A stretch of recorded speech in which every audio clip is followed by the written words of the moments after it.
أعوذ بالله من الشيطان الرجيم.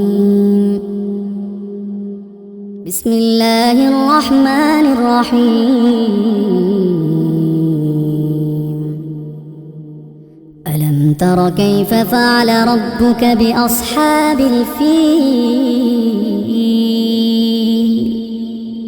ألم يجعل كيدهم في تضليل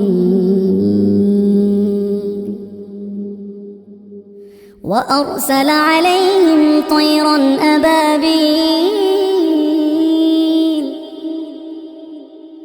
ترميهم بحجارة من سجيل فجعلهم كعصف